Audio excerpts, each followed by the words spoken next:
Hello बच्चों। यहाँ दिया गया है ring of mass 3 kg is rolling without slipping with linear velocity 1 meter per second on a smooth horizontal surface. A rod of same mass is fitted along the diameter. Find the total kinetic energy of system. Clear? तो देखो यहाँ पे system में हम लोगों के पास दो चीजें हैं।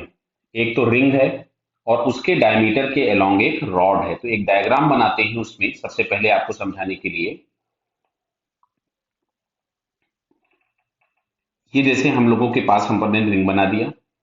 क्लियर? और यहां कहीं पे एक रॉड लगा दी है जो कि डायमीटर के लॉन्ग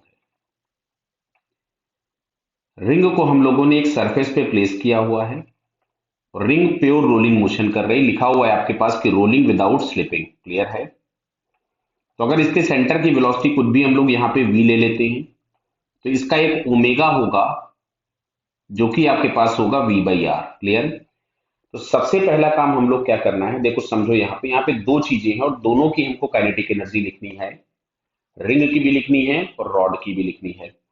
तो अगर मैं यहां से लिखता हूं काइनेटिक एनर्जी ऑफ रिंग, तो रिंग के पास दो मोशन है, half M we square plus half I omega square. Clear है? ट्रांसलेशनल मोशन भी और रोटेशनल भी। तो यहां से हम लोग इसको लिख देते हैं half M we square plus half I. Ring है तो मोमेंट ऑफ इनर्शिया हो जाएगा एम आर स्क्वायर, और प्योर रोलिंग है तो ओमेगा की जगह हम लिख देंगे वी बाई आर। क्लियर है? तो ये टर्म आपके पास आर स्क्वायर क्या हुआ, कैंसिल हो गया। तो रिंग की जो एनर्जी हम लोगों के पास आ रही है that is m we square. Clear है? ये रिंग की हो गई। अब अगर हम रॉड की बात करेंगे तो रॉड का जो सेंटर है वो सेम वेलोसिटी वी से ट्रांसलेशनल मोशन कर रहा होगा और इसके अबाउट, सेंटर के अबाउट ही रॉड ओमेगा से घूम रही होगी।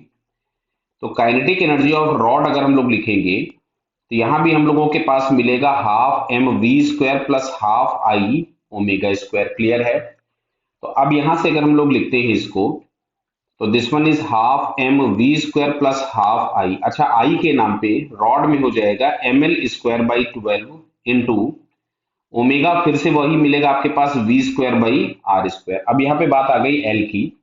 तो यहां से शायद हम सभी लोगों को दिख रहा होगा कि एल इज इक्वल टू हम 2r लिख सकते हैं बिकॉज रॉड को डायमीटर के लॉन्ग लगाया था। तो यहां से हम लोगों के पास ये आ रहा है half M we square plus, यहां से हम लोगों ने लिख दिया m L square upon 24। Clear है? एल की मैं वैल्यू पुट करता हूं। एल की यहां पे मैं वैल्यू पुट करने जा रहा हूं 2r। क्लियर है? तो ध्यान से देखिए, एम था, इस एल स्क्वायर की जगह हम लोगों के पास ये आ जाएगा 4r स्क्वायर और यहाँ पे आएगा v square by are square. तो आर स्क्वायर कैंसिल हो गया, इससे ये 6 हो गया। क्लियर? तो मैं यहाँ पे अगर इसको लिखूं तो ये आता है half M we square plus m we square by 6। Clear है बेटा? ये तो अब अगर हम इन दोनों को यहाँ पे ऐड कर देते हैं, मान लीजिए एलसीएम ले लेते हैं 6, तो ये हम लोगों के पास यहां से आता है 3 m we square plus m we square तो हो जाएगा 4। तो ये हम लोगों के पास हो गया 2/3 एम वी स्क्वायर। ये आ गया kinetic energy of rod. Clear? अब अगर हमें सिस्टम की काइनेटिक एनर्जी चाहिए थी तो यहां से हम लोग लिखेंगे energy of ring plus energy of rod. तो एनर्जी ऑफ रिंग हमारे पास आ रहा था एम वी स्क्वायर और ये हम लोगों के पास आ रहा है 2/3 एम वी स्क्वायर।